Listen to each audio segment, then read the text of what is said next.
Estão todos enxergando a minha tela? Sim. Me ouvindo Sim. bem? Tá bem. Sim. Então tá. Vamos dar início. Então hoje o nosso tema, ele é um dos temas centrais do Evangelho, né? Principalmente da plataforma do Cristo, que são as bem-aventuranças.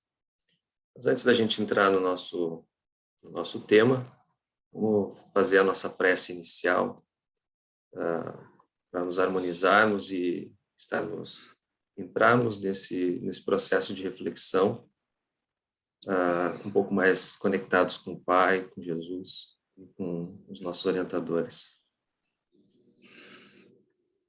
Senhor nosso Deus, Pai de infinito amor e bondade, queremos neste momento, reunidos aqui, esses corações conectados pelo Evangelho, pelo Teu amor, pela Tua bondade, queremos solicitar as Tuas bênçãos, a fim de que recaia sobre nós a luz orientadora e a abertura dos nossos corações, a fim de absorvermos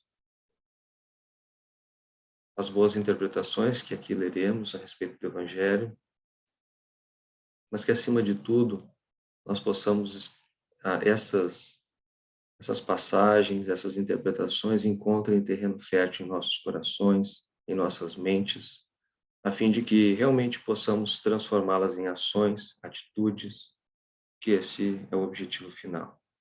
E na nossa transformação pessoal, obviamente. Obrigado, Pai, que os orientadores da Casa de João Pedro possam continuar também abençoando esses nossos momentos de estudo e de busca pelo conhecimento e transformação pessoal. Que assim seja. Então tá, pessoal. Hoje o nosso tema, eu quero, antes de nós entrarmos no nosso tema, vou voltar aqui na nossa capa, eu quero, como estamos iniciando mais um módulo do curso, então nós temos novos aprendizes aí no curso de médiuns, e mesmo tendo disponível todos os materiais lá no YouTube da casa, eu quero fazer uma breve introdução para aqueles que estão chegando hoje aqui no estudo, para vocês entenderem rapidamente qual é a perspectiva da nossa visão de estudo, né? Bom, o objetivo desse estudo é olhar para o Evangelho de Jesus pela luz do Espiritismo, pela perspectiva espírita. O que isso quer dizer? Nós olhamos passagem por passagem, versículo por versículo, começar pelo versículo de Mateus, tentando extrair o sentido, o real sentido, pela perspectiva espírita, com as interpretações dos espíritos, o que aquela passagem quer dizer de uma maneira ressignificada e, principalmente, tentando fazer uma leitura, uma ressignificação de algumas palavras que estão imersas num contexto diferente do nosso, num contexto onde existe a base da vida, né, da vida em sociedade, era em volta da agricultura, eram pessoas que mais simples e que não tinham acesso à tecnologia como nós temos, a uma série de outras coisas que hoje envolvem a nossa vida em sociedade.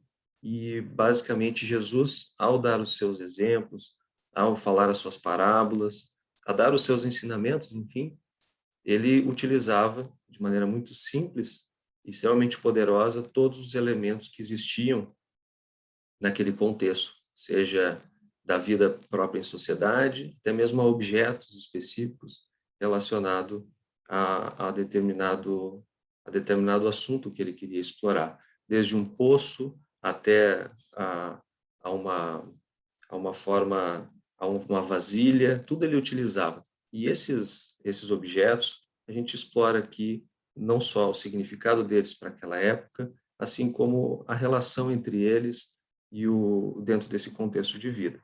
Então, a gente aprofunda, né, nesses aspectos literais, literários e também espirituais, né, com o objetivo de chegar lá no final com essa visão espiritual e tirar algo moral para os nossos corações, e no final a gente também fazer uma reflexão, cada um, trazer um pouco das suas visões, certo? Bom, e dada essa introdução, então vamos ao estudo de hoje. Nós estamos no estudo das bem-aventuranças, que a gente chama da plataforma do Cristo, né?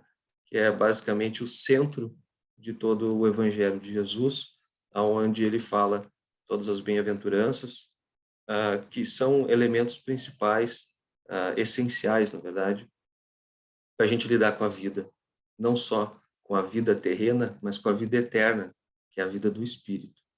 E que, obviamente, naquela época foi falada de maneira muito simbólica, e que é o que a gente vai tentar desvendar aqui um pouco, olhando para essa passagem. Essa passagem, ela está em dois evangelhos, está no Mateus e no Lucas, certo? Aqui nós estamos utilizando a tradução do Haroldo Dutra Dias, tá? E aqui temos duas diferenças, então. Bem-aventurados os aflitos, porque eles serão consolados. E no Mateus, no Lucas, bem-aventurados vós que chorais agora, porque rireis.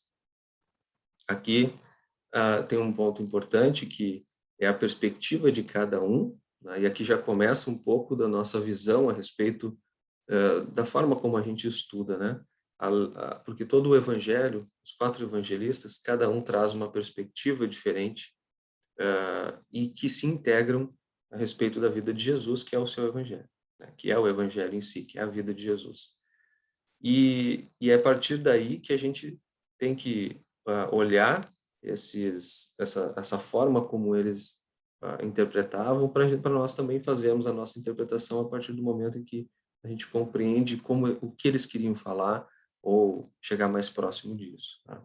Então, pode ver que um trata como aflitos, o outro diz que vós que chorais, e um diz que serão consolados, e o outro porque rireis. Então, já tem uma diferença entre os dois aqui, mas no final eles querem dizer a mesma coisa. Contudo, gerou ao longo do tempo muitas interpretações que podem levar a algum equívoco a respeito da própria justiça divina, a respeito do descanso eterno, né? Porque rireis, o Lacordaire, por exemplo, que é um dos espíritos também que contribuem no Evangelho segundo o Espiritismo, ele também abre um ponto dizendo assim: após vocês passarem por esse momento de aflição na Terra, vocês terão uma vida de eterno descanso, né? Que é o que, do ponto de vista da Igreja Católica, isso também foi estabelecido com uma doutrina de que existe esse descanso eterno após a morte. Mas a perspectiva espírita é um pouco diferente, e a gente vai olhar aqui um pouco dessa abertura que os espíritos trazem para nós. Deixa eu só ver aqui que alguém levantou a mão.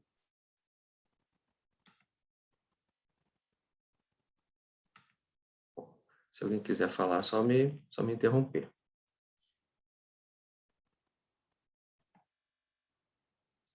Aí eu trago essa parte aqui, que é o capítulo 5 do Evangelho segundo o Espiritismo, que, assim como no próprio Evangelho, né, dentro dos 4 livros, no Evangelho segundo o Espiritismo, o Kardec ele elege, né, ele não coloca todos os itens do Evangelho, todas as passagens, assim como em todas as parábolas, mas ele elege aquelas que são, sob orientação dos Espíritos, aquelas que são as principais. E essa não é diferente. E por que ela é central, né? Porque ela basicamente é uma das razões pelas quais o Cristo veio pela Terra. Ele veio para os aflitos. Ele mesmo disse, né, que os sãos não precisavam de médicos, mas sim aqueles que estavam doentes.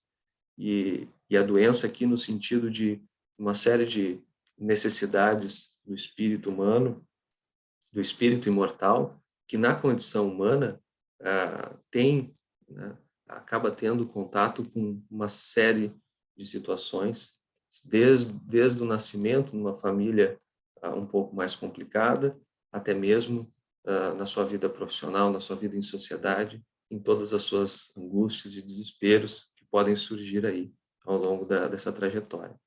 E eu fiz questão de colocar essa parte da capa do capítulo 5, porque aqui ele tenta abordar, ele aborda, na verdade, não tenta abordar, ele aborda todos os principais pontos que circundam, né, que circulam ao redor deste tema, desse versículo, que são os bem-aventurados os aflitos. Então, ele vai desde a justiça das aflições, que lá ele explora melhor, inclusive, tanto na Gênese quanto na parte onde ele fala sobre o Apocalipse, causas atuais das aflições, causas anteriores das aflições. Então, ele abre motivos da resignação, ele aborda suicídio e loucura. Só para vocês terem uma ideia da quantidade de temas que envolve esse aspecto, porque ele envolve a nossa condição como espíritos imortais e, por isso, com uma tarefa a cada reencarnação, seja ela uma missão ou uma expiação, e nela vão aparecendo várias destes resgates ou dessas experiências, aonde aparecem inúmeros tipos de tormentos que podem nos abordar, né? Então, ele faz perguntas como: é permitido abreviar a vida de um doente que sofre na esperança de cura, o sacrifício da própria vida, o proveito do sofrimento, né? Porque esse é um dos principais pontos para aqueles que ainda não estão sofrendo ou sofrem, mas não sabem o porquê, não conseguem encontrar uma razão. Que no Espiritismo nós encontramos de forma muito clara, principalmente quando a gente olha a perspectiva da reencarnação mesmo, né? E por que proveito, né? Qual é o proveito que se tira desse processo de sofrimento, né? Ou de dor, que o tema central é esse, a dor e o sofrimento, né? E aí nós temos aqui a ajuda de alguns espíritos. No tema, dentro da nossa metodologia, a gente tenta abordar quem, o que, quando que aconteceu aquela passagem, para a gente tentar extrair todos os aspectos, sejam, como eu falei, literais, literários e até mesmo de contexto social. Hoje, nós vamos utilizar uma parte apenas dessa metodologia, que é o quem e o que. E quem aqui são os aflitos, né? E os aflitos e oprimidos segundo Jesus. E é muito importante a gente olhar por essa perspectiva, segundo Jesus, e também dentro dessa visão espírita, porque aqui eu já abro com uma passagem de um livro que eu recomendo muito vocês lerem, que é o livro do Humberto de Campos, que é o Boa Nova, em que ele, em todo esse livro, ele cita momentos de Jesus com os evangelistas, né, em que não aparecem. Alguns deles aparecem nos Atos dos Apóstolos, por exemplo, que estão na Bíblia, mas a grande maioria são permissões da espiritualidade ao Humberto de Campos para trazer para nós coisas que realmente aconteceram, segundo os espíritos, e que a gente não tinha tido a oportunidade até a essa obra que ele publicou. E ele, numa das passagens, numa desses capítulos em que ele está conversando com o Levi e com todos os que ele sempre, esse livro geralmente pega as conversas deles, que eram uma espécie de, entre aspas, o evangelho no lar deles, que era o momento deles com Jesus à noite, no processo de descanso, de alimentação, né, onde eles jantavam juntos. E aqui era uma conversa de Jesus com eles e se direcionando a Levi, quando ele perguntava a respeito dos aflitos, né? E ele diz assim, ó: no entanto, Levi no caso é o Mateus, tá? Levi era o nome do cobrador de impostos, que se tornou o apóstolo Mateus. No entanto, Levi, precisamos amar e aceitar a preciosa colaboração dos vencidos do mundo. Aqui ele já começa a abordar os sofredores, os aflitos e os oprimidos como os vencidos do mundo. Se o Evangelho é a boa nova, como não há de ser a mensagem divina para eles, tristes e deserdados da imensa família humana? Os vencedores da terra não necessitam de boas notícias. Nas derrotas da sorte, as criaturas ouvem mais alto a voz de Deus.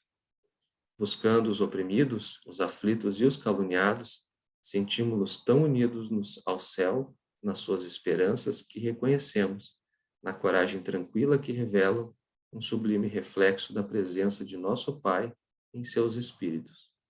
Já observaste algum vencedor do mundo com mais alta preocupação de que a de defender o fruto de sua vitória material?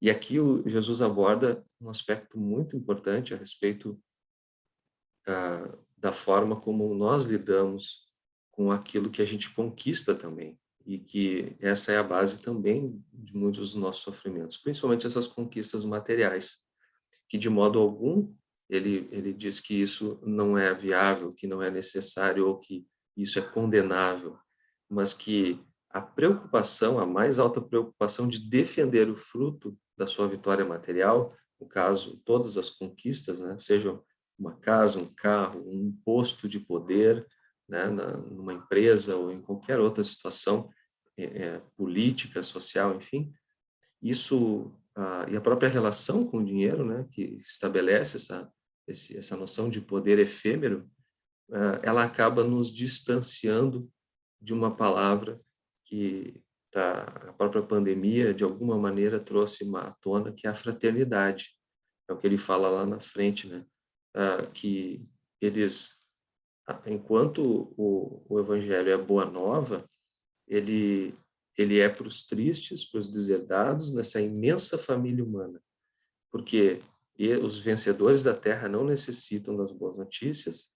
Nas derrotas da sorte, as criaturas ouvem mais alto a voz de Deus, buscando os oprimidos e os aflitos caluniados, porque, de uma forma geral, aqueles que venceram, não são todos, acabam olhando com desdém aqueles que estão sofrendo. E, geralmente, não muito raro, quando a dor chega também para esses que, entre aspas, vencem o mundo, né?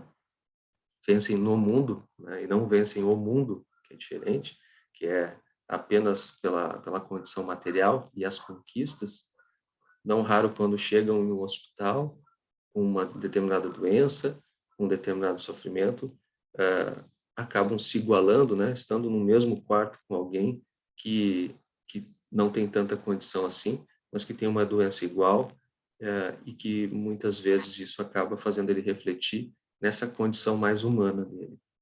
Então, essa perspectiva de Jesus, na passagem da Boa Nova, mostra, a meu ver, né, e é isso que o objetivo do nosso estudo aqui é trazer compartilhar com vocês passagens, interpretações dos Espíritos, né, para que nós possamos trazer a nossa visão a respeito disso, né, e no final a gente vai abrir para essa conversa. E a meu ver aqui, ele começa falando justamente sobre a fraternidade que as dores também trazem, né, a noção de fraternidade que é necessário emergir. E aí, abordando um ponto fundamental, o capítulo fundamental que eu trouxe aqui, que é o capítulo 5, aqui a gente tem uma visão do Kardec, né, da explicação do Kardec a respeito dos bem-aventurados, dos aflitos, né, e especificamente no que tange aos motivos da resignação, porque os Espíritos nos mostram, né, e o próprio Jesus fala isso, né, em todo o seu Evangelho, que essa resignação, ela é compreender melhor esses aspectos do sofrimento para refletir sobre o que ele nos faz crescer e nos faz evoluir como espírito no processo de transformação. E aí ele inicia falando da seguinte forma: por essas palavras, bem-aventurados os aflitos, pois que serão consolados, Jesus aponta a compensação que hão de ter os que sofrem e a resignação que leva o padecente a bendizer o sofrimento. como prelúdio de cura. E aqui um ponto importante, tá? É importante geralmente a gente lê de forma corrida esse tipo de texto e perde alguns pontos, tá? Quando ele fala na compensação, e aí a gente volta lá para alguns dogmas que não só algumas religiões pegaram, né, e que a gente tem aqui de forma mais contundente a Igreja Católica, nesse processo de compensação futura, que é após tu desencarnar, após tu morrer, tu vai para o descanso eterno, ou não, né, ou para o sofrimento eterno, enfim, mas essa compensação daqueles que agem de forma correta ou no bem, parece ser um descanso, né? Algo que vai te compensar, mas há um descanso depois disso. Isso, a Espiritismo vem nos mostrar que não. E essa resignação, né, é justamente o entendimento, e não a resignação aqui não quer dizer que tu tem que aceitar e viver como se não pudesse agir, né? Mas sim agir dentro daquilo que tu tem poder, que é dentro da forma como tu pode te transformar, que é aquilo que tu consegue ver, que seja o teu egoísmo, a tua vaidade, enfim, todos esses aspectos que nos afastam do bem. E ele continua: também podem essas palavras serem traduzidas assim: deveis considerar-vos felizes por sofrerdes, visto que as dores deste mundo são o pagamento da dívida que as vossas passadas faltas vos fizeram contrair. Suportadas pacientemente na terra, essas dores vos poupam séculos de sofrimento na vida futura. Deveis, pois, sentir-vos felizes por reduzir Deus a vossa dívida, permitindo que a saldeis agora, o que vos garantirá a tranquilidade no porvir.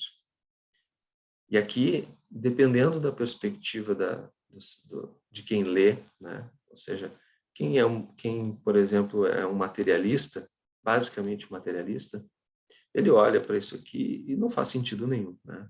Porque, bom, então quer dizer que se eu sofro, eu tenho que olhar para esse sofrimento como algo que vai me trazer algo de bom para o futuro, e mais do que isso, eu estou pagando uma dívida, eu estou ressarcindo algo com relação a que eu não lembro que eu fiz, ou que eu posso ter feito até nessa vida, mas eu não considero ela como uma falta, e só assim eu vou conseguir passar. Então, isso pode gerar uma certa confusão, né, no ser, quando ele não consegue olhar por essa perspectiva do espiritismo, ou mesmo dessa visão espiritualista, que entende que o espírito ele é eterno e tem uma série de etapas nessas sucessivas vidas, e que em cada uma delas tu trata um pedacinho daquilo que tu precisa resolver como ser em transformação, para tu continuar evoluindo. Então, vocês percebem que é bem complexo, e o quão é importante nós entendermos essas diretrizes, né, que o Espiritismo traz a respeito do processo de renovação do espírito por meio da reencarnação, para compreender melhor a necessidade das dores. Do contrário, nós olharíamos para um ser que está extremamente bem materialmente e fisicamente também, mas a gente não sabe como é que está o mental dele, e achar, e olha um que está com dor, e tu não consegue encontrar explicação, se tu olha por essa perspectiva materialista. Então, de uma certa forma, é isso que o Kardec quer dizer, né? A gente deve pagar essas dívidas, mas precisa compreender, por isso o Espiritismo é a fé raciocinada, e nos permite raciocinar com a razão esses aspectos por meio de uma visão reencarnacionista. Isso é fundamental.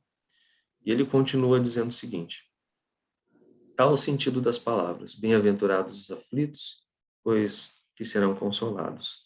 São ditosos, porque se quitam, e porque, depois de se haverem quitado, estarão livres. Se, porém, vou pedir para vocês fecharem o áudio, porque está dando uma certa interferência aqui. Deve ter alguém com o áudio aberto. Por gentileza. Deixa eu ver aqui.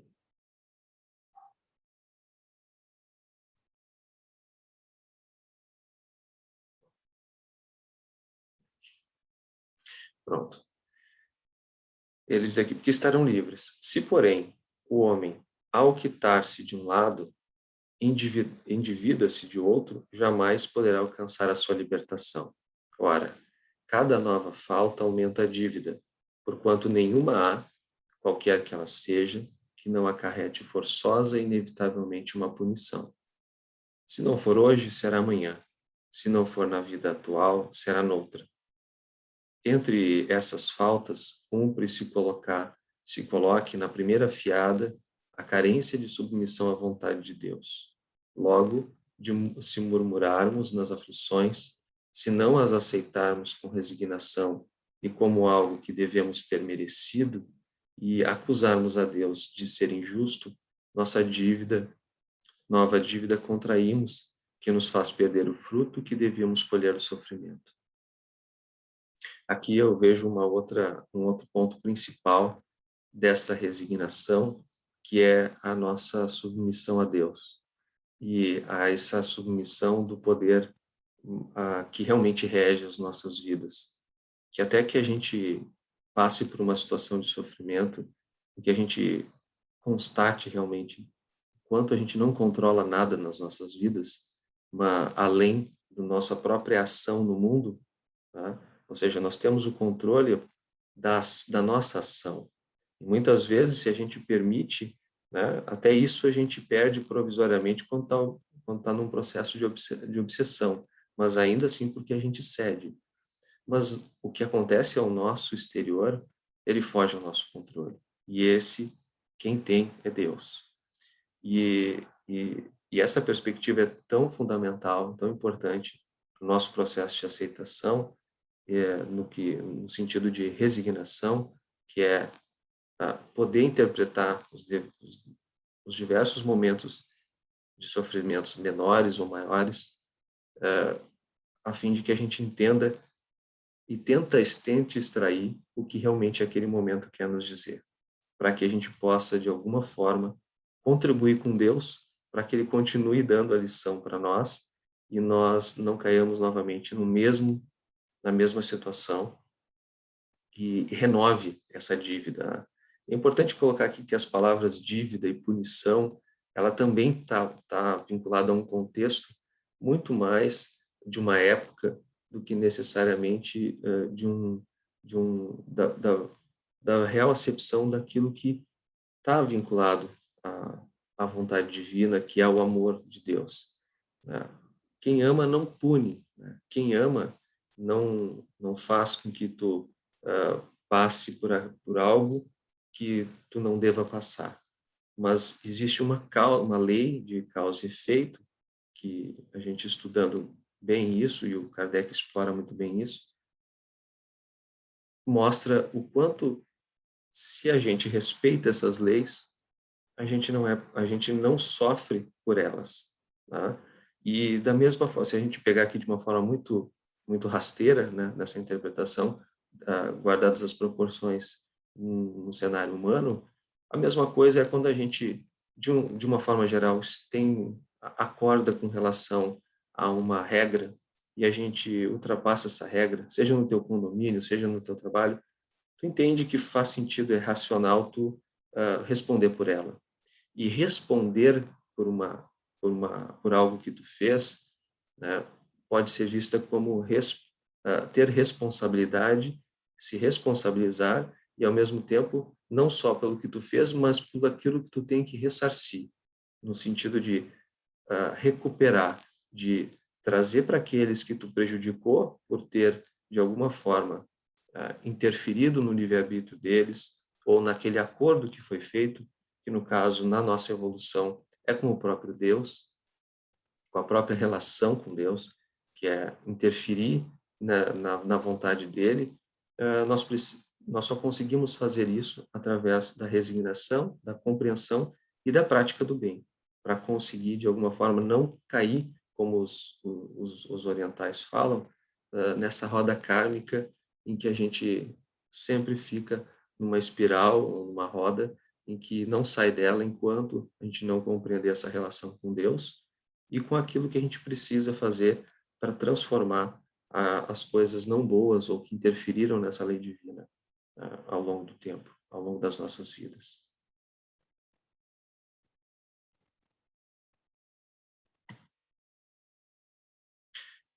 Essa foi a visão do Kardec que eu trouxe, algumas também da Boa Nova, ali do Humberto de Campos, mas aqui eu vou trazer de dois espíritos que são o Emmanuel e a Joana de Ângeles, que eles abordam de uma forma... Tem vários outros textos que abordam esse tema, tá, gente? E eu quis trazer esses dois, são 3 textos, para ajudar a nossa reflexão e aquilo que para a gente entender e alimentar um pouco a nossa discussão ali no final. Esse texto ele está no livro Florações Evangélicas, no capítulo 16, chama-se Desgraças Terrenas. E aqui, de uma maneira psicológica, e no final a gente pode abordar bem isso, e os psicólogos aqui que podem nos ajudar melhor nessas interpretações, mas ela traz essa visão espiritual, psicológica, né, desse aspecto da aflição. Ela diz o seguinte: toda vez que uma desgraça se abate sobre um homem, a verdadeira desgraça para ele é não saber receber devidamente o infortúnio que lhe chega. Aqui ela resume basicamente o que Jesus traz de uma forma muito bonita no Evangelho, que os evangelistas traduzem, né? E ela mostra exatamente isso. É a resignação. Enquanto a gente não souber receber aquilo que o que está nos afetando, a forma como a gente se coloca diante desse infortúnio muda completamente a perspectiva do movimento posterior, né? Desgraça realmente é o mal, o prejuízo, o dano que se pode praticar contra alguém e não o que se recebe ou se sofre. E aí a perspectiva muda completamente, né? Aquilo que é realmente uma desgraça e uma aflição é aquilo que a gente faz para o outro e não aquilo que a gente recebe. Normalmente, aquilo que a gente recebe é aquilo que a gente precisa para nos transformar. Mas até compreender isso, a gente sofre um pouco. O que muitas vezes tem aparência de desgraça, e isto quase sempre é resgate intransferível e valioso, que assoma a alfândega do devedor, cobrando-lhe os débitos livremente assumidos e aceitos. Das mais duras provações, sempre resultam benefícios valiosos para o espírito imortal.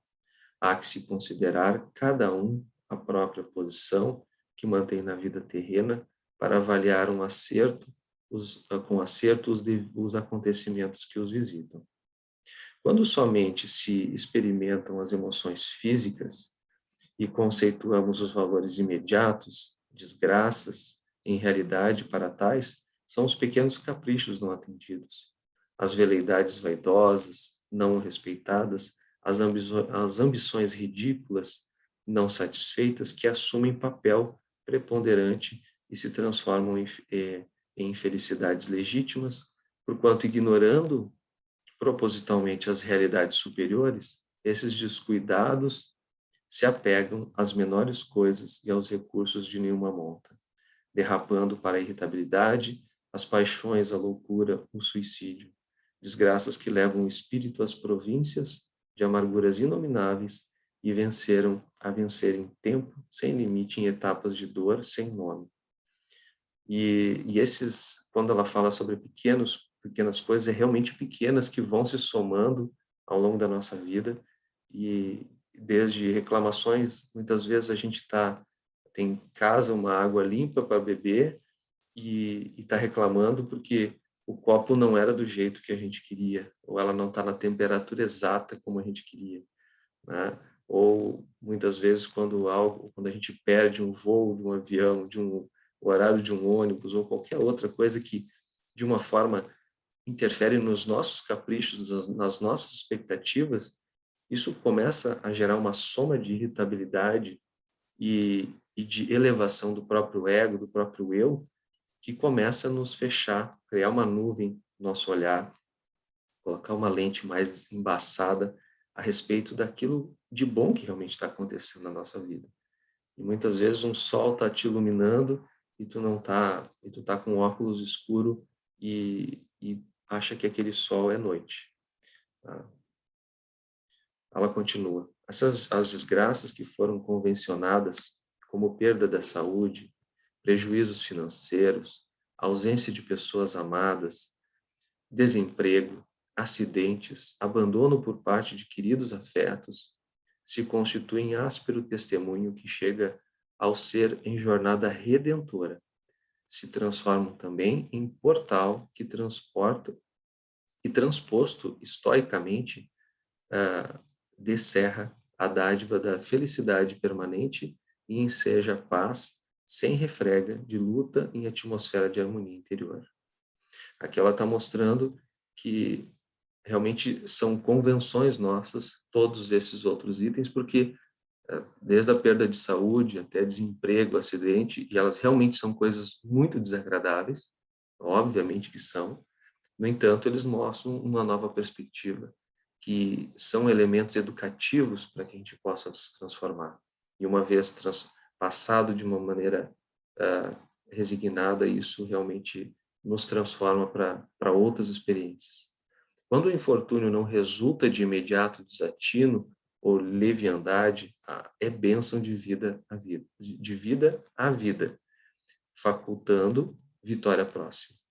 Nesse particular, os espíritos superiores levam em alta consideração os sofrimentos humanos, as desgraças que abatem homens, famílias, povos e pressupostos em nome de da misericórdia divina, acorrem a ajudar e a socorrer esses padecentes, dando-lhes forças e coragem para permanecerem firmes e confiantes, buscando diminuir neles a intensidade da dor e, noutras circunstâncias, tendo em vista os novos méritos que resultam das conquistas individuais ou coletivas, desviando-as, atenuando-as, impedindo mesmo que se realize pela constrição do sofrimento, a depuração espiritual, o que faculta meios de crescimento pelo amor em bênçãos edificantes, capazes de anular o saldo devedor constritivo e perseverante.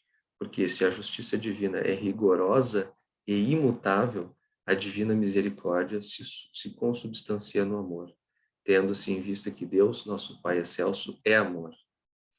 E aqui ela começa a mostrar, se vocês forem ler esse livro, vocês vão começar a ver que ela evolui para a gente entender um pouco mais esse aspecto do amor. E no próprio Evangelho segundo o Espiritismo, né, que aprofunda a quinta parte do livro dos Espíritos, que é a lei de justiça, amor e caridade, ele mostra a Joana de Ângeles desenvolve essa perspectiva que está lá no livro dos Espíritos, no livro do Evangelho segundo o Espiritismo, de uma maneira fantástica, explicando o quanto essa lei ela é uma só, ela não é a lei de justiça, não é só a lei de amor e não é só de caridade, ela é a lei de justiça, amor e caridade. Logo, tudo que nos acontece, tudo que nos circunda, ela está em volta dessa base em relação nossa com Deus, que é por meio da justiça, das suas leis, por meio desse amor que, em grande medida, a gente ainda incompreende, a gente está começando a tatear algumas formas de interpretar melhor esse amor, que envolve, inclusive, ver a gente cair em alguns momentos para que a gente possa se levantar, assim como a gente faz com os nossos próprios filhos, e da caridade, que elege esse contexto, essa intenção de fraternidade, de se unir e de colaborar com os nossos irmãos, a fim de que realmente a gente possa mudar o curso das situações que nos envolvem. Então, é uma ressignificação, eu acho muito bonita, dessa forma de interpretar o amor por meio dessas situações que acontecem na nossa vida. Aqui eu trago uma passagem menor do Ceifa de Luz, do Emmanuel, né, que é do livro Ceifa de Luz, do capítulo 27, que é Aflição e Tranquilidade, e ele fala o seguinte: bem-aventurados os que choram, disse-nos o Senhor. Contudo, é importante lembrar que, se existe aflição gerando tranquilidade, há muita tranquilidade gerando aflição. Aqui, quando ele fala isso, é a gente olhar para essas questões materiais que aparentemente nos fazem, parecem nos trazer tranquilidade e muitas vezes nos traz estagnação, nos traz uma estagnação que nos faz nos distanciar do bem, né, de olhar as necessidades do próximo e sair desse contexto de fraternidade, gerando mais aflição para nós, porque gera mais apego àquilo que a gente tem materialmente, provisoriamente, e isso acaba nos envolvendo de uma maneira tóxica, né, nos distanciando desse sentimento de paz, mesmo que seja ainda uma paz não duradoura, mas que a gente possa experimentar gradualmente. Aprendiz recusando a lição ou doente abominando o remédio, em quase todas as circunstâncias, o homem persegue a fuga que lhe adiará indefinidamente as realizações planejadas. E aqui ele deixa claro isso, né? E eu queria, antes de trazer o outro ponto, abordar uma experiência pessoal de forma muito rápida, para que, em forma de testemunho, a gente consiga explorar um pouco mais dentro de cada um de vocês, porque eu acredito que cada um de vocês já deva ter passado por alguma situação de sofrimento, obviamente, e seja do tamanho que for, que não importa o tamanho que é da nossa dor é o tamanho da nossa dor, né? Não é o tamanho da dor do outro. Então, seja tu perder uma perna ou perder algum ente querido, a dor, né, para cada um tem a sua dimensão. Não é possível comparar. Mas é importante para a gente poder entender o fluxo desse processo que a gente está vendo agora e que eu comprovei, de certa forma, na minha experiência em 2016, quando eu fui passar por uma cirurgia da coluna, uma cirurgia quase que de rotina, assim, para tirar uma hérnia de disco, por um erro médico e por um acerto divino, né, esse médico furou meu intestino, né? E ele furou meu intestino e eu quase morri, né? Fui para uma mesa de cirurgia, por ser salvo por um outro cirurgião, com 20% de vida, onde o cirurgião me disse o seguinte: olha, eu só te limpei, porque o resto, quem fez foi Deus, ele disse, né?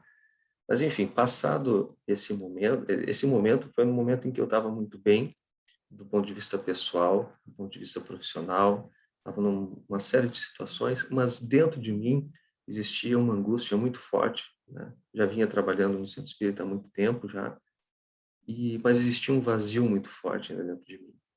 E muitas coisas ainda, muitas aflições, inúmeras. Esse momento, gente, passados ali 30 dias no hospital, sendo eles 15 só numa UTI, e depois mais 2 anos de recuperação, eles me trouxeram uma ressignificação da própria fé. E da maneira que eu fui enxergando, isso levou muito tempo. Eu tive um momento de bastante dificuldade de entender aquele processo, como a gente vinha lendo ali, né? Passei por uma reinterpretação da minha própria fé, ou seja, eu comecei a negar minha própria fé, comecei a questionar Deus justamente por esse posicionamento de por que isso é comigo, né, de o que eu fiz para merecer isso, né? E hoje eu posso dizer para vocês, esse foi o melhor momento da minha vida até hoje, porque ele realmente me fez reconectar a partir de muita ajuda que eu recebi, seja no contexto espiritual, né, psicológico, e principalmente o familiar, com muito amor, né, que é o amor de Deus. Todo esse suporte me fez me reconectar com Deus de uma forma muito diferente. E por que eu estou dizendo isso, gente? Porque não, só pelo que eu estou falando, não pode conectar vocês com experiências de vocês. Mas eu quero trazer isso como testemunho para de alguma forma mostrar que não adianta eu falar, não adianta a gente ler todos esses textos aqui, se a gente não passar por algumas experiências que a gente precisa passar. E só elas vão trazer o verdadeiro significado disso que a gente está lendo. E hoje eu consigo olhar, e talvez vocês aí desse lado, que eu ainda não sei a história de cada um de vocês, possam estar lendo isso, estar ouvindo o que eu estou falando, e possam estar trazendo as suas reflexões a respeito desse processo.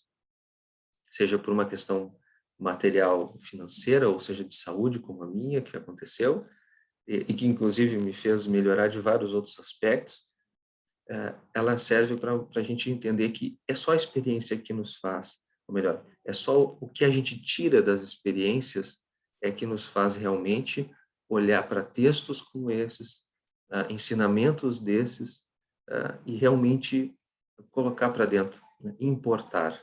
E, de alguma forma, de forma ainda muito acanhada, em exercícios diários, começar a transformar as nossas ações e o nosso olhar em relação ao outro, o nosso olhar em relação às coisas que nos acontecem. Tá? E hoje essa é uma das minhas maiores convicções. Tá? E por isso eu sempre reforço aqui que esse nosso processo aqui é de estudo e não de palestra, é da gente poder trocar experiências, e mais do que trocar experiências, é trocar como percepções e ressignificações que nós fizemos dessas experiências. Certo? Continuando aqui, tem um outro texto do Emmanuel chamado Convivência, do livro Convivência, chamado Os que Não Esperam. E aqui tem um trecho muito bonito que ele diz o seguinte: não é difícil encontrar entre os nossos irmãos do mundo aqueles que, embora sofredores, não se catalogam entre os bem-aventurados, aos quais Jesus se referiu. São companheiros que se revoltam contra os obstáculos suscetíveis de ofertar-lhes a precisa oportunidade de ascensão às mais altas experiências. E aqui, quando ele fala se revoltam, nos meus primeiros meses, após a estada no hospital, e a início que depois eu retornei, 9 meses depois, para fazer uma nova cirurgia, passei por 3 cirurgias para reconstituir, enfim, e o intestino e uma série de coisas, eu fiquei muito revoltado. E esse processo começou a me gerar uma série de outras consequências. E é esse exemplo que eu quero trazer para vocês em relação a isso que a gente está lendo, né? E ao longo do tempo eu fui aprendendo a lidar com isso com muito suporte psicológico, psiquiátrico e principalmente espiritual e amoroso, né, que envolve todos esses aspectos. Muitos deles se acolhem à rebeldia sistemática, contraindo débitos que os afetam de imediato. E essa rebeldia é a obstinação dessa revolta. Né? No plano espiritual, vemos-nos frequentemente. E aí é o que muitos sofredores, que muitas vezes a gente atende no centro espírita, no plano espiritual, que se aproximam de pessoas que estão sofrendo no plano físico e que a gente chama da obsessão simples, muitas vezes estão relacionadas com esses casos aqui, que eu estou trazendo para vocês. Então, para vocês verem o quão é profundo isso. Né? E aqui, como último texto, eu trago assim que eu vejo que é quase que um checklist para a gente avaliar e com o suporte até mesmo dos nossos terapeutas, quem faz terapia ou mesmo desse processo de reflexão diária a respeito do que realmente é a aflição e de que maneira a gente pode mais objetivamente olhar para as questões de sentimento e de emoção que nos levam a fortalecer esse processo de aflição. O Emmanuel fala de uma maneira muito legal no livro A Religião dos Espíritos, no texto Examina a Própria Aflição, ele fala o seguinte, ele detalha: examina a própria aflição para que não se converta a tua inquietude em arrasadora tempestade emotiva. Todas as aflições se caracterizam por tipos e nomes especiais. A aflição do egoísmo chama-se egolatria. A aflição do vício chama-se delinquência. A aflição da agressividade chama-se cólera. A aflição do crime chama-se remorso. A aflição do fanatismo chama-se intolerância. A aflição da fuga chama-se covardia. A aflição da inveja chama-se despeito.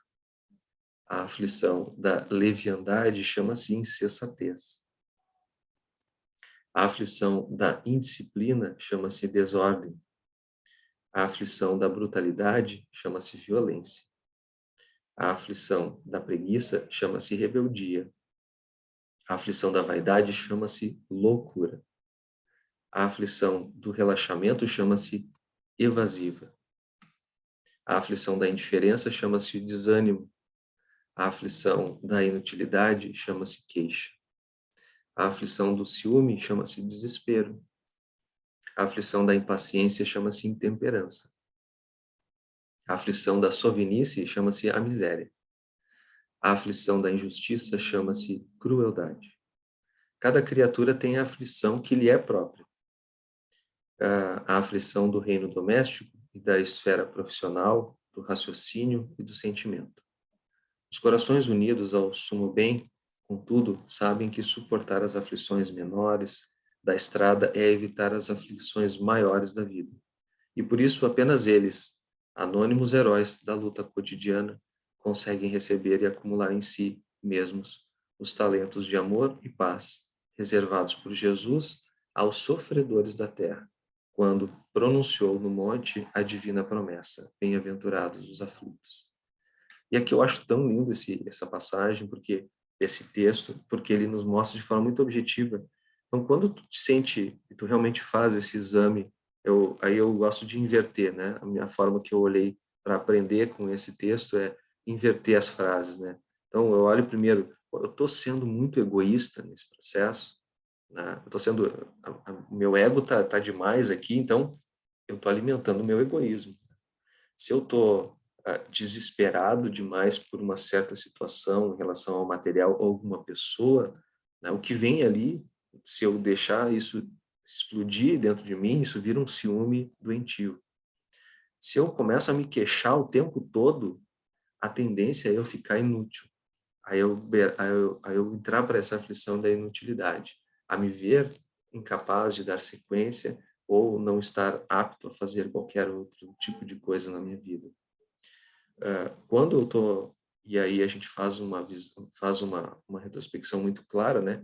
Quando eu estou muito cruel, e a gente é muito cruel muitas vezes no nosso dia, se a gente não prestar atenção nisso, a gente deixa isso explodir, a gente começa a ser injusto. E aí vai fazendo esse processo de trás para frente, e para mim vira quase que um checklist diário em relação a esse tipo de entendimento daquilo que realmente está me afligindo. E aí a gente começa a tirar algumas nuvens aí do nosso olhar. E aí eu trago uma pergunta para vocês, abrindo aqui o nosso momento de discussão. Eu quis propositalmente trazer menos conteúdo, mas conteúdo mais denso, vocês viram que ele é bem mais denso, a respeito dessa passagem, para que a gente tivesse um pouco mais de tempo para discutir, porque esse é o nosso propósito, trocar a forma como a gente enxerga as nossas experiências, para que a gente ressignifique elas em conjunto, pela luz do Evangelho, de forma fraternal e para ajudar com as nossas percepções. E aí eu pergunto para vocês, qual é a sua interpretação a respeito dessa passagem e de tudo que a gente leu, de tudo que eu falei aqui, né? Porque nada do que eu falei é uma verdade, é a minha visão a respeito disso, e a ideia é a gente compartilhar desse processo aí de interpretação pessoal e aí gerar um conhecimento entre nós aqui.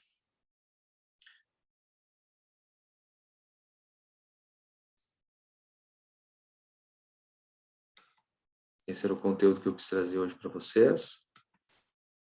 Então, eu deixo aqui um pouco o espaço para a gente perguntas, para gente, principalmente para trazer primeiro essa visão.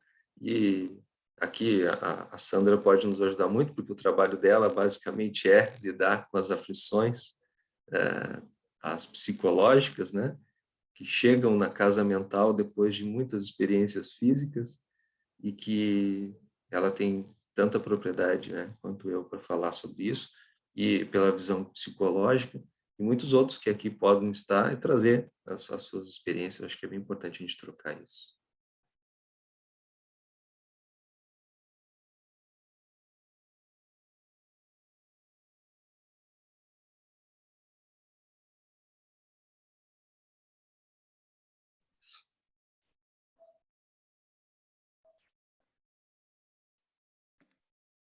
Eu quero falar em seguida assim sobre a questão da resignação, né? Quando a gente tem passa por alguma dificuldade, algum sofrimento, né? É difícil a gente ter esse grau de resignação, aceitar aquilo que a gente está vivendo e superar, né? Ficando em cima depois de tudo isso feliz, né? Em relação ao que passou, né? Tentar pegar assim, ó, o que que eu aprendi daquele sofrimento ali, alguma coisa, se veio para mim foi porque, né, Deus quis e isso vai me ajudar a crescer, né? Mas não é fácil a gente se resignar e aceitar, né? Eu tive também uma lesão de mandíbula, né, que eu fiquei 2 anos e meio com dor, dor direto, só não tinha quando dormia, e chegou um ponto que eu comecei a questionar, assim, por que que eu recebi isso? Por que que isso veio para mim, né? E fiz terapia também, mesma coisa, todo esse processo aí que o professor passou, mas hoje que eu fiquei com sequela disso, né? Que quando eu começo a conversar e falar muito, começa a me queimar, me arder, mas eu entendo hoje, né? Isso é meu agora, eu vou levar para sempre, é uma coisa que Deus me deu e eu tenho que aceitar. E tem que ser numa boa, né? Sem se deprimir com isso. A fase da depressão passou e eu consegui superar esse processo todo aí, né? Aceitar. Importante, importante. E além dessa aceitação, agora, depois desse processo mais denso, né, tu sente que a gente se abre para novas perspectivas, né? E essa perspectiva espiritual acaba nos transportando para outras visões, né? Que agora tu começa, além de aceitar, tu começa a aceitar se tu olha, como eu falei, sobre a perspectiva do espiritismo e da própria psicologia, né? E a psicologia à luz do espiritismo, então, nos mostra, nos dá um potencial ainda maior a respeito do que tem por vir ainda, né? Do quanto a gente pode construir mesmo com essa dor. Exatamente. E essa dor, e o Chico dizia muito isso, né? Que ele tinha um problema no olho muito forte, e ele falava muito isso, que eu sou um animalzinho preso na minha corrente, né? Se a espiritualidade não fizesse isso, talvez eu tinha corrido para um outro lado que não fosse o melhor. Então, imagina, espírito com aquela condição, né, de praticar o bem que ele já tinha, ele ainda vinha com um silício tão forte, né, com uma prisão corporal, aparentemente, né, algo ruim, mas que trazia muitos benefícios espirituais para ele. E a gente vai entendendo um pouco sobre isso quando realmente passa, né? Exatamente. Eu gostaria assim de dizer o seguinte, que ouvindo os relatos de vocês, né, realmente o espiritismo ele me trouxe um entendimento, né, para mim poder ter aceitação, mas uma aceitação entendendo o que estava acontecendo, porque isso não é uma coisa fácil. Não é bom. Porque eu já, desde muito infância eu já tive que lidar com coisas que eram muito difícil para uma criança, né, entender isso, né? E eu nunca me revoltei, eu nunca me revoltei, mas eu não tinha aceitação de muitas coisas, não tinha aceitação, né? Então eu me entristecia, o meu corpo adoecia, eu passei uma vida inteira com o corpo muito doente, né? Justamente por essa não aceitação, mas a gente não entende, né? Não tem aquelas condições, e na época a gente pobre não tinha nem aquela coisa de psicólogo, né? Que hoje a gente pode ter também esse auxílio maravilhoso, né? Que graças a Deus eu também consegui mais tarde, né? Mas sempre bem-vindo, né? Então eu perdi a minha família toda e eu não conseguia, eu perdi todas as pessoas que eu mais amava, eu fui perdendo e perdi meus pais cedo, perdi todo mundo e por último eu não eu até eu sou grata porque 2 anos antes da minha mana falecer, eu escutei eles me dizendo: Neida, tu vai passar por uma dor muito profunda, uma dor inimaginável, mas não esqueça que nós estamos aqui. Então, isso me deu assim uma força quando aconteceu, porque eu consegui exatamente saber a hora, digamos assim, que aquilo ali, dali para frente, eu não sabia o que era, mas eu sabia que qualquer coisa que viesse, eu não estaria sozinha. Então, é uma coisa, assim, maravilhosa. É uma coisa maravilhosa. E quanto mais a gente tem esse entendimento, a gente tem essa conexão, eu acho que a gente tem muito para aprender, né? Muita coisa, sabe? Mas é maravilhoso. É maravilhoso. Principalmente que a gente não está sozinho, né? Esse é um dos maiores Exatamente. aprendizados que é. E essa condição é o que também nos faz exercitar a humildade. Essa condição de entendimento de que nós temos a ajuda de Deus por meio dos nossos irmãos, por meio de familiares, não familiares, de profissionais, e foi assim que vocês estão dizendo, né? Assim também como eu encontrei, que esse amor, quando eu comecei a ver que esse amor vinha, e toda essa assistência vinha por meio daqueles que me rodeiam, né? A gente vê o quanto a gente não está só, né? E às vezes Não está até só. de uma pessoa que tu nem conhece, que tu não sabe, venha, né? Vem aquilo ali, né? É.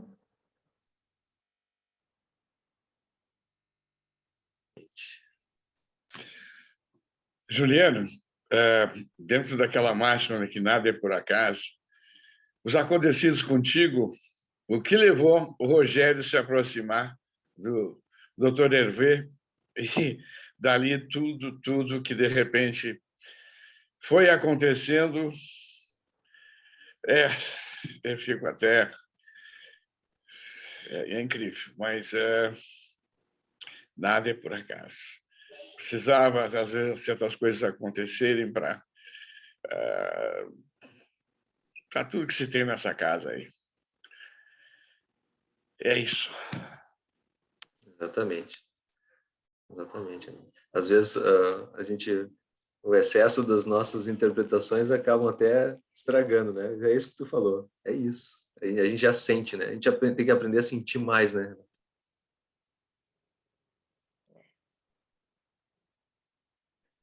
Tem uma parte que tu trouxesse durante a tua exposição muito interessante, Juliano, onde diz que as desgraças terrenas são caprichos não atendidos e que geram a irritabilidade, a loucura e podem chegar ao suicídio.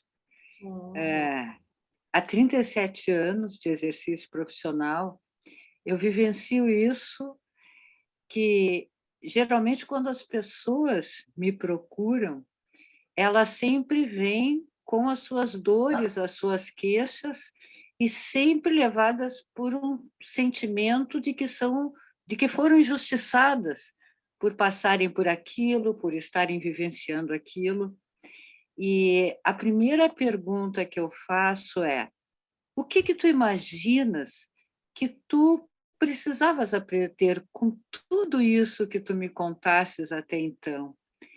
E a pessoa para. Como assim aprender? Né? Desde uma relação difícil com alguém, uma doença, no auge dos estudos, da carreira, da vida afetiva, como tu trouxeste o exemplo. E a gente nota, e eu noto, que a pessoa nunca olhou a situação por esse prisma, nunca pensou a situação por esse prisma, né? Então, às vezes a pessoa diz: eu estou rodeado de pessoas egoístas. E aí, quando a gente pergunta: e o que será que tu tem que aprender com isso? A pessoa para, né? E muitos dizem: eu não tenho que aprender nada. As pessoas egoístas é que têm que melhorar.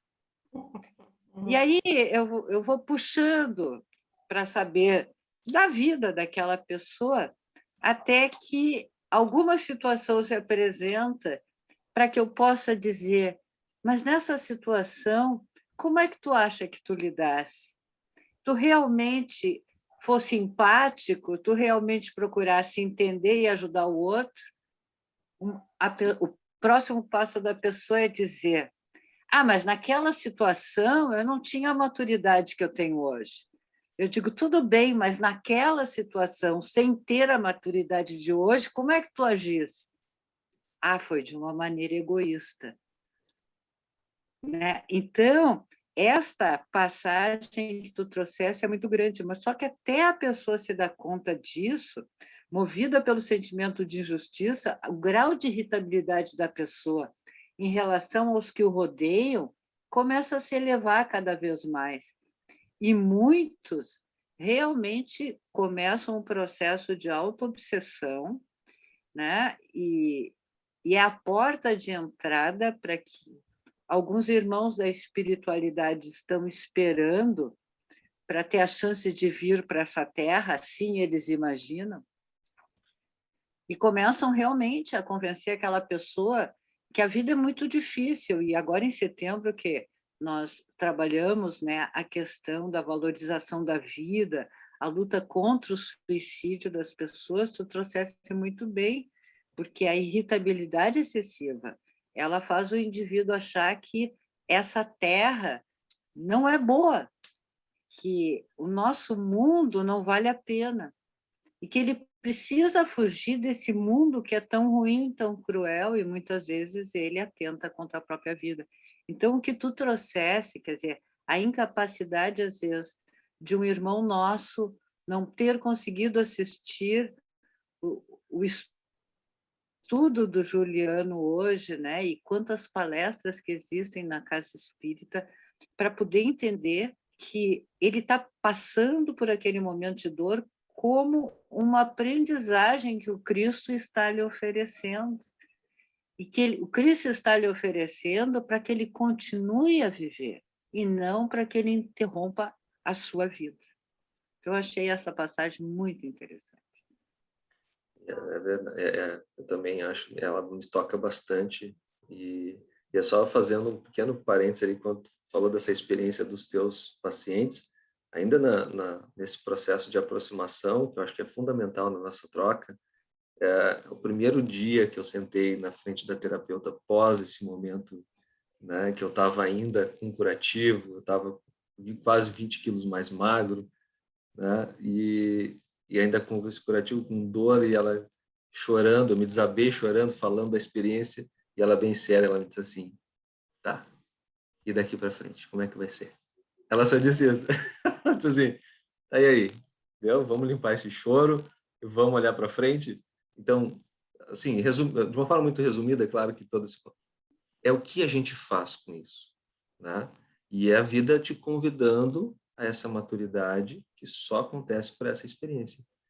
E ainda nesse momento que eu acabei de citar, era um momento que eu estava muito revoltado mesmo, né? E ainda assim, Deus está ali para te resgatar, e é nesse processo de revolta onde aparecem muitas outras ajudas, né, em todos os aspectos e no teu tempo.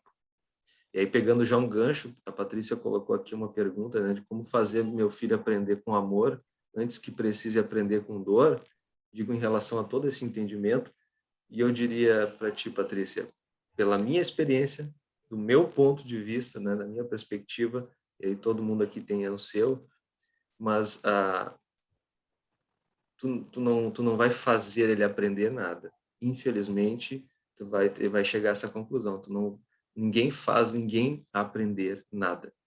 A gente orienta, a gente atende, dá muito amor de várias formas, mas fazer ele aprender, tu não vai conseguir, infelizmente, né? E muitas vezes é a própria dor, como aconteceu no meu caso. Minha mãe já, no caso aqui, trazendo esse contexto familiar, minha mãe e meu pai já não estavam mais aqui.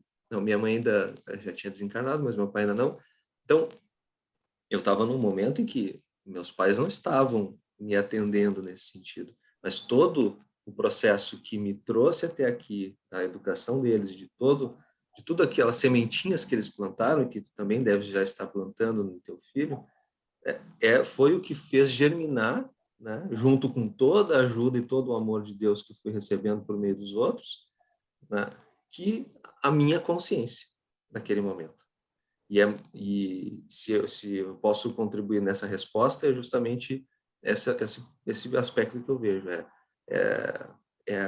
O papel de quem ama é de estar ao redor, muitas vezes até sofrendo junto com o outro, mas na perspectiva de tentar ajudar, dar todo o suporte no bem que for possível, sem interferir no livre-arbítrio. Esse seria a minha resposta para a tua pergunta, né? A partir das experiências que eu vivi e da perspectiva espiritual que eu assumo hoje como convicção para a minha vida, né? Então, eu acho que é um pouco disso.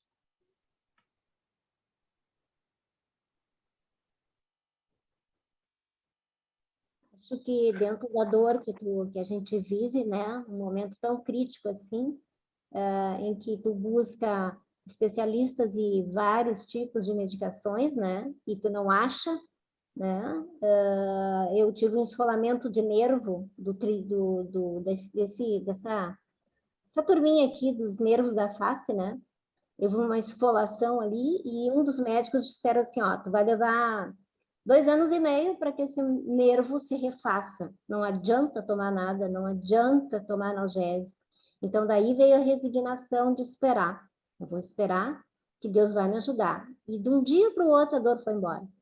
Quando eu me dei conta que a dor tinha ido embora 3 dias depois que ela tinha passado. Tamanha, né, que eu já estava tão acostumada com aquilo. E aí, buscar dentro da gente a força que a gente tem para conseguir superar um problemão desse, né? Não é fácil. Não é? E tu tocou num aspecto muito importante desse processo, que é a escolha, eu vejo, tá? A escolha, independente, agora vamos esquecer o espiritismo, vamos esquecer o evangelho de Jesus por um momento, e vamos pensar que tu tá ainda revoltada mesmo, enfim, ou não, ou tá com muita dor, mas a escolha tu tem 2 escolhas, né? Quando ele te diz algo desse tipo, nem remédio vai te adiantar, tu tem 2 escolhas, ou tu aumenta ainda mais a dor que já existe, né? Com a tua própria revolta, que foi mais ou menos como eu cheguei também à conclusão, né? Nessa consciência, ou tu olha por uma maneira um pouco mais positiva e construtiva, né? Consciente do ponto de vista de construir algo melhor, mudando hábitos. Repetindo, não é fácil e só quem passa para saber, mas é esse o remédio, né? Pela minha experiência, pelas nossas experiências que a gente está compartilhando, esse é o remédio, né? Também passei por escolher. isso. É. Eu ainda tive, foi a cirurgia pela coluna, por aqui, né? Não por trás. Aí fiz enxerto ósseo e botei um pinus, na época ainda era por pinus, né? E também, antes da cirurgia, eu sentia muita dor, aí o nervo encostava, né? Ele comprimia. Aí Jesus, quando é que isso vai passar, né? Aí era uma dor horrorosa. Aí meu marido puxava um pouco, assim, para fazer como é que a gente faz, como é que é? Para puxar um pouco a coluna, né? Assim, para não encostar muito no nervo. E aí eu tomava aquelas injeções vermelhas, aquelas para dor. Demoraria não sei quantas horas, mas para mim demorava 3 horinhas só, eu tinha que voltar para tomar. Aí eu falei, e aí tinha que esperar. Era setembro, outubro, dia 16, era cirurgia só em outubro para fazer cirurgia. Eu tinha opção. Aí esperei, tu acredita que também a mesma coisa aconteceu? Começou a passar aquela dor. Aí eu fui, em vez de tomar as injeções, tomei esse parece mentira, mas é bem verdade. Então, aquele comprimido, o Dorflex, foi que foi me amenizando, não sei que motivo foi que começou a amenizar a dor assim. Mas fui para fazer a cirurgia, né? Tava já marcado tudo para fazer a cirurgia. Assim, uma coisa do setembro foi o batizado da minha filha e no outro mês cirurgia. E aí depois comecei a ter assim outros sofrimentos, né? Minha filha teve que passar para o hospital também, com 15 dias de vida. Aí passou-se um ano. Falei, agora não vou ter mais problema nenhum com a Ana, né? Já, já, já teve isso no início, agora vai passar. Pegou como é que é? H1N1, né? Ela foi bem no período de 2011. Quase perdi, né? A guria. Aí, tá, passou isso aí consegui, aí tive o outro filho no outro ano. Aí deu 1 ano e 8 meses dos dois. Agora esse aqui que nasceu no verão vai melhorar, vou me aliviar. Que aliviar o quê? Deu 3 no segundo para o terceiro ano dele, 3 aninhos dele, teve a púrpura. Aí quase morri do coração, né? Aí uma atrás da outra, né? Mas a gente vai analisando também as situações. Na época, quando eu fiz a cirurgia do pescoço, aquilo eu sofri bastante, tive sofrimento tal, né, de não aceitar. Eu olhava a minha filha sendo segurada por outras pessoas, eu não podia pegar ela no colo, tinha 5 meses, não deu para amamentar, né, assim, então aquilo começou a me dar tipo, um certo egoísmo, sabe, da minha parte, não deixar os outros cuidarem dela. Então aquilo começou assim, aí agora, depois que passou-se o tempo, a gente começa a ver que parece que bota um espelho na nossa frente, assim, cara, larga de ser egoísta, entendeu? Assim, ó, vai viver tua vida, entendeu? E deixa fluir as coisas, né? E assim é aquela coisa, assim, isso eu comecei a perceber depois também de amadurecimento espiritual, né? Porque o meu lado foi bem espiritual mesmo, tanto é que teve épocas que eu fiquei em depressão, senti uma depressãozinha, e de sair, e eu estava deitada na minha cama, assim, daqui a um pouco eu saí do corpo, me olhei deitada na cama e me disseram no meu ouvido assim, tu vai ficar assim até quando? Tu vai ficar assim porque tu quer ficar ou qual é o teu problema? Aí quando eu comecei a ver aquilo assim, eu falei, meu Deus, olha o jeito que eu tô. Credo, não quero mais isso pra mim. Aí parece que eu voltei, assim, foi uma experiência muito, assim, né? Aí, só que onde eu moro não tinha muito centro espírita, não tinha muitas coisas assim, e eu sabendo que era problema espiritual mesmo. Aí eu, puxa, agora como é que eu vou fazer, né? Aí vim morar pro Partenon, aí vim morar para cá, fiz outras amizades, comecei a conhecer outras pessoas, comecei a ter outras áreas, comecei a ter amigos, que eu não tinha tanta amizade verdadeira, assim. Comecei a ter um pouco mais de amizade que dá para tu confiar, assim, né? Até um certo ponto, mas já com aquele amadurecimento, né? E aí eu falei, pô, agora aí começou a melhorar, porque a gente tira aquela angústia. E eu dizia assim, meu Deus, eu tenho que ir para um lugar novo, mas eu tenho que ajudar alguma coisa ou alguém. Isso eu preciso fazer. Aí deu a casualidade de eu trocar meus filhos de colégio. Aí fui para a escola onde eles estavam, surpresa maior, que a escola não estava no lugar que tinha que estar. Eu escolhi uma escola perto da minha casa e a escola se tornou em outro lugar, um pouquinho mais longe. Que coisa. Então tá aí o negócio. Aí teve o tal do mutirão na escola, fiz o mutirão com os pais, nos juntamos e trouxemos a escola para o lugar onde ela está agora. Trocamos até a diretora, tiramos a diretora, tudo novo, reciclado. E está até hoje no mesmo lugar, a escola. Então eu tive que passar por isso para poder ajudar alguém, deixar de ser egoísta. Então é umas coisas assim que realmente a gente tem que... Deus mostra, né, para nós, pega o espelhozinho aquele assim, ó, e mostra para nós. Tá aqui quem tu é. Então, a partir desse momento aqui, tu decide o que tu quer ser da tua vida, né? Para que lado tu vai. Um resumo, né? Uma Exatamente. síntese do que aconteceu. Legal. Mas, muito bom. Isso é muito melhorar bonito. cada dia sempre, né? Exatamente, exatamente. Essa troca é muito bonita justamente pelo reconhecimento enquanto vocês vão falando, a palavra que me vem é a fraternidade. Olha o quanto a dor e o sofrimento nos abre os olhos para a fraternidade e para a cooperação. E que nos permite abrir o coração para começar a aprender a dinâmica do afastamento desse egoísmo, né? Porque a gente não exclui ele totalmente de uma vez só, a Não, gente não exclui todas essas sombras, né, de uma vez só, e a ideia é mais acolhê-las do que excluí-las, né? Mas sim, quando o Evangelho diz extirpar o egoísmo, é muito mais um processo de transformação para que tu entenda que quando ele vem né, se apresenta para ti, ele se apresenta por uma necessidade, e essa necessidade precisa ser reconhecida e ser atendida, e aí tu tem duas escolhas, tu pode atender ela de forma egoísta ou de forma fraterna, né? E de exatamente. forma a somar com outros ou ficar trazendo só para E, ti. E isso vai exato, te afundando, né? e até porque a gente tem filhos, né? A gente também tem que mostrar para eles que no egoísmo só gera dor, né? Gera dor, Exato. angústia, sofrimento, né? Nós temos que mostrar para eles que são pequenos o quão eles são importantes para nós como família também, né? Então é um ensinamento para todos, né?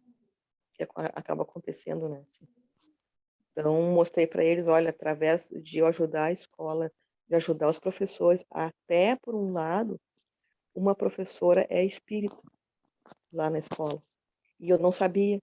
Eu fui, conversei com ela, fiz amizade com ela e eu olhei para ela assim, olha, eu não sei o que eu olho para ti, mas tu tem uma coisa que me chama atenção. Eu olhei para assim, tu deve ser na Umbanda, né? Tu fala assim, ou tu é minha mãe ou tu é minha irmã, né? Aí eu olhei para ela assim, então tá, sou filha de Yansan, então eu sou filha de Xangô, entendeu? Bateu. Aí eu falei, aí ela foi quando aí eu tava com as depressões, né? Que ainda tava ainda nesse processo. Aí ela conseguiu me levar num O centro Batista espírita quer sair pra para eu rua. poder fazer a minha volta, né? Voltar à minha sanidade, que eu digo, depois de tudo isso, né? Síndrome do pânico, que eu tive um pouco também disso. Então ela foi que me acolheu nesse momento, né? Parece que Deus bota as coisas assim cada cada momento no seu lugar, assim. Foi maravilhoso. E até hoje a gente é amiga, já fui na casa dela, conversei, então eu tô agregando amizade, sabe? Então ela não é só professora dos meus filhos, mas também é uma pessoa legal de confiança, que eu posso me abrir, conversar, né? Né? Então tem esse outro vínculo de amizade. Então vale a pena, sim, sabe? Deixar de ser egoísta. Bato na tecla. Então é isso. Legal. Legal. Trazendo o contraditório, de repente, muitas vezes, no grupo de harmonização, às vezes aparecem pessoas lá dizendo: ai, eu estou muito mal, aí, enfim, e aí pouco tu vai ver, tu vai abrir o campo, enfim, tu está vendo, não está vendo nada de errado, daqui a pouco a pessoa confessa: briguei com o namorado, com a namorada. Aí eu recomendo, quem sabe uma visitinha à casa do menino Jesus de Praga. Vai lá que tudo vai melhorar. E acredita que, de repente, passado alguns meses, na época eu também dirigi o grupo de passes de quarta-feiras, a pessoa aparecia lá no passe e dizia: puxa, aquilo me foi muito importante. Eu vi que, de repente, o meu dodói não dói. O que dói é exatamente estar naquele estado lá. Casa do menino Jesus de Praga. São crenças vegetativas. Juliano, mais uma vez, você brilhante. Doutora Sandra, que time você formou. Obrigado, obrigado. Imagina, você pode tomar um cafezinho escutando uma palestra magnífica em casa. Que beleza. Muito obrigado. Bom dia a todos. Bom dia. Bom dia, Renato. E aí depois, a outra foi que a senhora Sandra já me conhece, né? Eu já conversei algumas vezes, que depois nesse ano começou a ter o meu despertar, né? Realmente do espiritismo, né? Assim. Então, a Cleia, outra professora de vocês, ela já foi minha prof quando eu tinha 7 anos. Me ensinou a ler e escrever. Então, eu liguei para ela e disse: Olha, eu ando com muita dor de cabeça, com muita palpitação, muita coisa assim. Aí fui nos médicos, fiz exames, não tenho nada. Aí, pô, então isso aí também é espiritual. Vamos ver. Eu ficava toda inchada, vermelha. Aí, quando vi, eu tava, sentia que tinha uns irmãos por aqui, por perto da minha casa. Aí tá, deixa estar. Aí ela começou: Simone, o que tu tá enxergando? O que tu tá vendo? Ah, nos sonhos veio uma nuvem cinza na minha cabeça, assim, quase me pegou. Aí ai, Jesus, Aí eu comecei a ler os livros. Aí tinha um livro, aquele Mediunidade, como é que é? Nos Domínios da Mediunidade, né? Aí eu peguei e fui ler, parecia aquele filme do My Joy. Eu lia e acontecia. Jesus do céu. Aí, aí ela começou a me explicar: não, isso acontece, tem os irmãos, a gente. Aí, aí comecei a melhorar também. Aí ela foi me ensinando como é que se fazia, eu fazia prece. Ela me deu as 2, 3 preces para eu fazer em casa, fazia todos os dias, até hoje faço, sem cogitação. Aí os irmãos vêm, tá na hora da prece, quarta-feira, eles já vêm no meu ombro. Aí então é assim, então faço todas as quartas e às vezes quando tá eu faço também durante a semana, às vezes faço seguido, prece. As dores de cabeça passaram, graças a Deus. As minhas insônias passaram, graças a Deus. Sonhos maravilhosos, graças a Deus. E, e aquele momento que eu tive também saiu tudo, dor no peito, aí enxerguei meu chakra daqui, né, e até atrás nas costas, a gente enxerga ele. Então, me mostraram o fluxo energético que eu tenho. Então, tudo isso foi aparecendo para mim, e eu fui cada vez mais, assim, não me apavorando, vendo que é normal isso, e tô bem, graças a Deus. Já tô bem melhor, dor de cabeça nunca mais tive mesmo, graças a Deus, olha. Horrível. Eu tenho fotos para mostrar como eu ficava durante meus passo a passo, né, do sofrimento mediúnico, sei lá como é que se fala, despertar da consciência, alguma coisa nesse sentido, algo parecido. Então, foi isso que aconteceu. E graças a vocês também, né?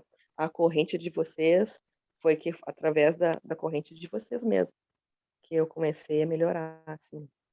E com a Cleia junto, do meu lado. Às vezes era 5 da manhã, eu ligando para ela: olha, tá acontecendo isso, isso. E depois ela me ligava. De falta extrema, assim. Aí ela pode ser médium de passagem, que aí tu recebe eles, e aí depois e aí realmente acontecia isso aí. Acontece isso aqui. E foi uma seguidinha, assim. Não foi assim uma esporádica. Foi meses, assim. Uma coisa fora do comum. Aí só que sempre lendo, né, os livros, sempre lendo o livro, sempre fazendo as preces, e eu fui melhorando. Olha, é a força de vontade, é mostrar para mim que a gente não está sozinho nesse mundo, né? E é muita experiência. Essa pandemia é muita experiência, essa pandemia. Sempre que os centros espíritas fechados, né? Os irmãos pedindo ajuda. Como é que a gente vai aprender a deixar de ser egoísta, né? É mais um motivo. Simone, tu tocou num ponto muito fundamental do espiritismo, que é justamente mostrar que a casa espírita e todo o processo anímico que acontece dentro de uma casa espírita, que o que eu quero dizer com anímico, seja desde o passe até os atendimentos individuais de limpeza, de saúde, de uma série de coisas, são fundamentais, são importantíssimos, mas eles basicamente existem para unir corações. Para unir corações e, a partir dessa união, se reconectar por similaridade, porque nós somos aqui sofredores em conjuntos, né? Nós somos o time dos sofredores em conjuntos, a fim de que a gente possa olhar para esses aspectos interiores, e aí tu vai vendo que, tu vê, a gente passou por 2 anos aí sem passar por um passe, sem passar por por qualquer tipo de desobsessão com o grupo, que são importantes. Claro que tem toda a assistência do plano espiritual envolvendo, Sim. mas é esse recorrer para dentro de si que é o verdadeiro processo, né? Que é o que realmente faz a nossa transformação. E aí tu vê que toda aquela magnetização que tu recebe lá, ela é exuberante, mas ela é muito mais intensa e muito mais forte quando essa luz que tu tem dentro de ti, tu consegue fazer brilhar de dentro para fora por esse olhar ressignificado, por olhar para o teu egoísmo e dizer assim, não, peraí, eu posso mudar essa forma de pensar, essa forma de agir. É tu olhar para esse excesso de vaidade, né, para esse excesso de apego e dizer, não, eu posso equilibrar isso. E quando tu vê aquilo que a gente diz, que a gente separa, né? Ah, isso é espiritual, isso é... Não tem separação. Não tem Não separação, tem né? separação, é uma É um coisa conjunto, só. É uma coisa só. porque tu é, né, o próprio, né? É tudo uma coisa só. E quanto Tu é o mais a próprio, gente... Exatamente. né? Quanto mais tu estuda, tu percebe isso. E não só Exatamente. estuda, mas te estuda, né? Tu percebe Sim, o mas dá para quanto... apontar, a gente consegue apontar, né, o que a gente é, o Isso, que isso aí. é mágico, assim, E é aí muito a mágico. gente facilita o trabalho das Né? psicólogas, né? Já ajuda um pouquinho mais os Exatamente. psicólogos. Já. Facilita lá o processo e traz o Porque eu podia estar muito pior, né? Podia estar assim uma pessoa pior, né? Mas eu consegui, eu tenho aquela força de vontade, né? Assim, de ver que eu tenho erros, e se as pessoas é normais terem os seus erros, né? Então, Exatamente. agora não tem que ter medo de falar o que a gente é. A gente tem que ter a consciência de poder acertar, né? No que é possível, né? Para não magoar ninguém, para não ferir alguém. A gente tenta, né? Ainda tem, a gente tem várias coisas para melhorar, né? Assim, então, não é só de um dia para a noite que vai resolver. Uma coisinha eu sei que eu consegui tentar, estou tentando resolver, né? Já está um Exato, bom do caminho, né? exato. Então é assim, e como é que eu vou dizer? Eu tô sendo tão positiva que eu tô tendo amizades, que eu tô tendo amigos verdadeiros, né? Assim, que dá para te poder contar quando tu precisa, quando, né? Até para conversar e tal, porque eu sou uma pessoa que eu não posso estar sem bronzear a língua também, né? Tem que estar, né? Então Boa, a gente esse não termo eu pode não ficar sem, conhecia. tem que não pode, Exatamente. então a gente tem Bom, que conversar. Eu sou de conversar, sou de ser comunicativa, né? Então eu legal. estava ficando muito isolada no meu canto, muita coisa assim. E na pandemia tá me trazendo isso aí para mim, né? Não estudei quando eu tinha que estudar a parte espiritual cedo. Eu tive que me sentar no meu sofá e estudar o espiritismo sendo sozinha, entre aspas, Chegou. né? Chegou o momento, Então, né? Chegou o momento. bah, Que bom. não dá para dizer que isso não existe, né? Não. Então é uma coisa que entendeu? Só que o meu lado, no caso, eu preciso estudar o Kardec, preciso estudar essa questão mais filosófica, né? Mais assim, o papo cabeça, né? Que eu digo. Mas o meu lado é a Umbanda, né? Então eu tenho Uhum. esse viés aí, né?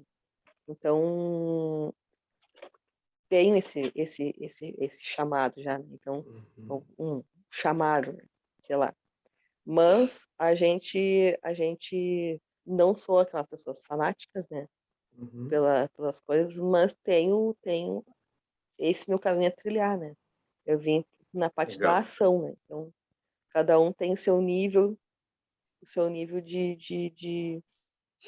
a certeza. gente fala, espiritual, né? Exatamente. Então, Sempre pensei assim, né? Dessa forma, né? Isso não foi de agora, isso eu já penso já há mais tempo.